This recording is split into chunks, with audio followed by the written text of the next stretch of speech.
Hello everyone, आप सबका बहुत बहुत स्वागत है टैरो एंड ओरेकल स्पेस में। आज हम डिस्कस करेंगे 8 ऑफ वॉन्ड्स। सबसे पहले देखिए, इसका जो एलिमेंट है ये फायर एलिमेंट है। इसका ज़ोडिएक साइन सैजिटेरियस है। यस नो की रीडिंग में ये यस का कार्ड है। अब यहाँ देखो 8 वॉन्ड्स हैं, ये कितना तेज़ी से ऊपर से नीचे की तरफ आ रहे हैं। मतलब इसका ये मतलब बनता है कि आपके दिमाग में, आपके लाइफ में ना बहुत कुछ चलता रहेगा। ठीक है, मतलब जो भी है ना पॉजिटिव चेंज होता रहेगा। ठीक है, पॉजिटिव चीज़ आपके दिमाग में चलता रहेगा। साथ ही साथ आप बोल सकते हो कि बहुत सारा अपॉर्चुनिटी आपके पास आ रहा है, तेज़ी से आ रहा है। और मतलब आपके लाइफ में ना सब कुछ सडनली होगा, मतलब सडन चेंजेस आएगा, सडन ग्रोथ होगा। आपको सडनली आपके प्रॉब्लम के सॉल्यूशन भी मिलने लग जाएंगे। सडनली आप कहीं घूमने भी जा सकते हो। और साथ ही साथ मतलब जो भी चेंजेस होगा ना वो सब सडन होगा आपके लाइफ में। मतलब चुटकी मारते ही आपके लाइफ में सब कुछ बदल जाएगा। ओके, अब देखो पीछे, देखो पीछे कितना, मतलब ये ब्लू कलर का स्काई है, ये कितना साफ है। मतलब ये रिप्रेजेंट करता है कि जो भी चेंजेस आएगा, जो भी मतलब ये ग्रोथ रहेगा, एक्सपेंशन रहेगा, ये अपॉर्चुनिटी रहेगा ना, उसमें कोई दिक्कत नहीं आएगा, उसमें कोई प्रॉब्लम नहीं रहेगा। जो भी चेंजेस आपके लाइफ में आएगा उसमें कोई प्रॉब्लम, बिल्कुल भी ऑब्स्टेकल नहीं रहेगा। आप आराम से अपना काम कर सकते हो, आराम से आप आगे बढ़ सकते हो। ओके, अब देखो पीछे देखो, रिवर है। रिवर हमारे इमोशन और हमारे इंट्यूशन को रिप्रेजेंट करता है। मतलब हमारा जो इमोशन है ना वो पॉजिटिव रहेगा, हमें सही गाइड करेगा, और हमारा इंट्यूशन भी सही रहेगा, जिसको हम समझ पाएंगे कि हमारा इंट्यूशन हमें क्या बोल रहा है। ओके, अब देखो पीछे देखो कितना हरियाली है, पहाड़ है, ठीक है, घास है। ये ग्रोथ और एक्सपेंशन को रिप्रेजेंट करता है कि आप जो भी काम कर रहे हो ना, या जो भी चीज़ में आप एंगेज हो ना, उसमें आपको ग्रोथ मिलेगा, एक्सपेंशन मिलेगा, कोई प्रॉब्लम नहीं आएगा, क्योंकि यहाँ आसमान साफ है। ओके, अब देखो ये कार्ड का जनरल इंटरप्रिटेशन क्या है, जनरल मीनिंग क्या है। ये card travelling, progress, growth, action, movement, freedom, changes को रिप्रेजेंट करता है। साथ ही साथ ये कार्ड ना सडन एक्शन, सडन चेंजेस हमारे लाइफ में, सडन रिजल्ट आ जाना, ये सब को रिप्रेजेंट करता है। मतलब जैसे अगर हमारा कोई काम नहीं बन रहा है और ये कार्ड आ जाएगा ना, तो आप अपने क्लाइंट को बोल सकते हो कि सडनली आपके लाइफ में मतलब वो काम बनने लग जाएंगे, आपको अच्छा खासा रिजल्ट मिलेगा, कोई नेगेटिव रिजल्ट नहीं मिलेगा। जो भी रिजल्ट मिलेगा वो आपके ही फेवर में होगा। ओके, साथ ही साथ आप ना बहुत ज़्यादा पॉजिटिव फील करते रहोगे, एनर्जेटिक फील करते रहोगे, कहीं ट्रैवल कर सकते हो, हॉलीडे प्लान कर सकते हो, और आपका जितना भी प्रॉब्लम है ना सडनली उसका सॉल्यूशन भी आपको मिलने लग जाएगा। कहीं ना कहीं आपका इंट्यूशन और आपका इमोशन सही है, इसीलिए आपको ना जितना भी आपका प्रॉब्लम है ना सब कुछ सॉल्व होने अपने आप लग जाएगा।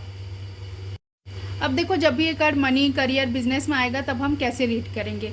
सबसे पहला पॉइंट, आप अपने क्लाइंट को बोल सकते हो कि वर्क प्लेस में आपका जो वर्किंग एनवायरनमेंट है बहुत अच्छा रहेगा। आप बहुत ज़्यादा एनर्जेटिक फील करते रहोगे, बहुत एक न्यू एनर्जी के साथ आप काम करने लग जाओगे, और आपका हर एक काम बनने लग जाएगा। ठीक है, जो भी प्रोजेक्ट करोगे, जो भी प्रोजेक्ट आप लोगे ना, उसमें आपको ज़रूर सक्सेस मिलेगा। और आपका वर्क प्लेस में जो आपके जो कलीग्स हैं उनके साथ आपका बहुत अच्छा बनेगा।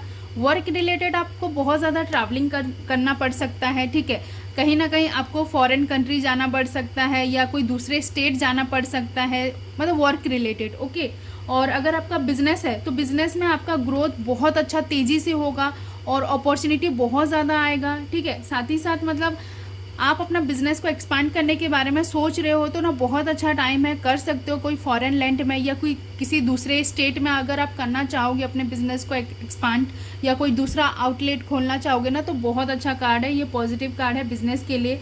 आपको प्रमोशन या ट्रांसफ़र हो सकता है। ठीक है, बस एक चीज़ ध्यान रखना, ये कार्ड जब भी आएगा ना, आपके जॉब हो या बिजनेस हो, अपॉर्चुनिटी तो बहुत ज़्यादा आएगा, लेकिन आपको सोच समझ कर चूज़ करना है कि कौन सा अपॉर्चुनिटी मुझे लंबे तक लेकर जाएगा, लंबे टाइम तक लेकर जाएगा, और मुझे बहुत सारा मतलब अपॉर्चुनिटी उससे भी मिलेगा। मतलब आपको सोच समझ कर ना डिसीजन लेना है कि कौन सा अपॉर्चुनिटी मुझे चूज़ करना है कि आगे चल के मुझे वो लंबे टाइम तक फ़ायदा देते रहे।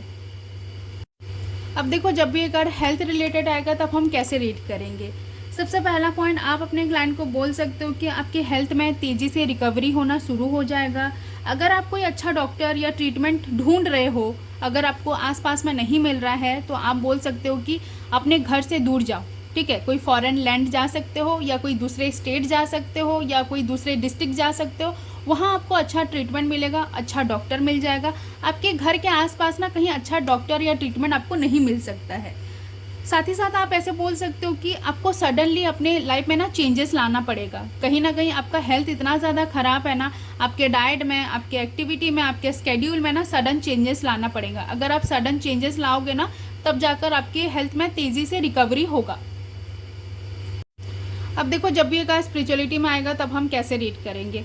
सबसे पहला पॉइंट, आप अपने क्लाइंट को बोल सकते हो कि आपके ऑरा में, आपके वाइब्स में ना सडन चेंजेस आने लग जाएंगे। पॉजिटिव फील करोगे, एनर्जेटिक फील करोगे, आप चाहोगे अपने स्पिरिचुअल लाइन को ना आगे बढ़ाने के लिए, बहुत कुछ सीखने का कोशिश करोगे और सीखोगे भी। ओके, साथ ही साथ मतलब आपके अंदर ना एक मतलब ऐसे समझ लो एक स्ट्रॉन्ग पॉजिटिव ऑरा रहेगा। मतलब आप लोगों का बात सुनोगे, सडनली उनका आंसर देने लग जाओगे, उनको सही तरीके से गाइड करोगे। अभी आपका इंट्यूशन पावर बहुत ज़्यादा हाई रहेगा और आपका जो इमोशन है ना बहुत ज़्यादा बैलेंस रहेगा, तो आपको ज़्यादा मूड स्विंग कुछ नहीं होगा, आप इजीली अपने काम को करोगे। अब देखो, जब भी का लव रिलेशनशिप में आएगा तब हम कैसे रीड करेंगे। सबसे पहला पॉइंट, आप अपने क्लाइंट को बोल सकते हो कि अगर आप रिलेशनशिप में हो तो रिलेशनशिप में जितने भी लड़ाई झगड़ा है वो सब कुछ ख़त्म हो जाएगा। आप दोनों का अच्छा टाइम अभी आ गया है। अभी आप दोनों रिलेशनशिप में बहुत ज़्यादा खुश रहोगे, पॉजिटिव रहोगे, एक दूसरे को समझने का ट्राई करोगे, एक कनेक्ट सा फील करोगे, मतलब इमोशनल कनेक्ट आप फील करोगे। साथ ही साथ एक्साइटमेंट रहेगा आप दोनों की लाइफ में, और आप दोनों कहीं साथ में ना घूमने जा सकते हो, प्लानिंग कर सकते हो। अगर आप ऐसे सोच रहे हो कि हम जाकर कहीं फॉरेन कंट्री में सेटल हो जाएं तो अच्छा टाइम है, आप दोनों मिलकर कहीं फॉरेन कंट्री में सेटल भी हो सकते हो। साथ ही साथ आप चाहोगे कि अपना रिलेशनशिप को ना एक नया नेक्स्ट लेवल तक ले जाने के लिए, मतलब शादी, एंगेजमेंट या बच्चा कर सकते हो। फैमिली प्लानिंग के लिए ये कार्ड अच्छा है। अब देखो, जब भी का सिंगल्स की रीडिंग में आएगा तो सबसे पहला पॉइंट, आप अपने क्लाइंट को बोल सकते हो कि आपको कोई एक ऐसा पर्सन मिल सकता है ना जिसको देखते ही ना आप सडनली उनके साथ रिलेशनशिप में आ जाओगे, उनके साथ रोमांटिकली इन्वॉल्व हो जाओगे। जो भी होगा ना सडन होगा। मतलब कोई लड़का भी आपको अगर देखने आएगा ना तो ये कार्ड आ जाएगा ना, तो आप सडनली मतलब पसंद कर लोगे। कुछ ही दिनों में एंगेजमेंट हो जाएगा, कुछ ही दिनों में शादी हो जाएगा। और साथ ही साथ आपको ये पर्सन ना कहीं ट्रैवल करते टाइम मिल सकता है या कोई काम करते टाइम मिल सकता है, वर्क रिलेटेड उस जगह पे आपको ये पर्सन मिल सकता है। अब देखो, जब भी एक रिवर्स में आएगा तब हम कैसे रीड करेंगे। सबसे पहला पॉइंट, आप अपने क्लाइंट को बोल सकते हो कि आपके जो प्लान्स है ना वो कैंसिल होना शुरू हो जाएंगे। आपको कोई अच्छा एनर्जी नहीं आता रहेगा, मतलब लेजीनेस फील होता रहेगा, एनर्जेटिक बिल्कुल भी फील नहीं होता रहेगा। साथ ही साथ आप जो भी काम करोगे ना बहुत स्लोली, धीरे धीरे करोगे, और मतलब कहीं जाने का मन नहीं करेगा। अगर कहीं ट्रैवल करने के बारे में भी सोच रहे रहोगे ना, वो बार बार कैंसिल होते जाएगा, और हर काम में ना आपका ना धीमा आ जाएगा। मतलब धीरे धीरे आप काम करोगे, कोई अपॉर्चुनिटी नहीं आएगा। जो भी अपॉर्चुनिटी आएगा ना वो सब गलत अपॉर्चुनिटी आने लग जाएंगे, खर्चा ज़्यादा होने लग जाएगा, ठीक है, मूड स्विंग होगा, और आपका इंट्यूशन आपको सही तरीके से गाइड नहीं कर पाएगा। कहीं ना कहीं आप अपना इंट्यूशन का बात नहीं सुन पाओगे, रोमांस नहीं रहेगा रिलेशनशिप में, एनर्जी नहीं रहेगा, लड़ाई झगड़ा बढ़ता बढ़ता जाएगा आप दोनों के बीच में। अगर आपको किसी को भी 8 ऑफ वॉन्ड्स से रिलेटेड कुछ भी डाउट है ना तो मुझे कमेंट सेक्शन में बताइए, मैं ज़रूर आपको रिप्लाई करूँगी। ओके, अगर वीडियो अच्छा लगा तो लाइक कीजिए, शेयर कीजिए, कमेंट कीजिए।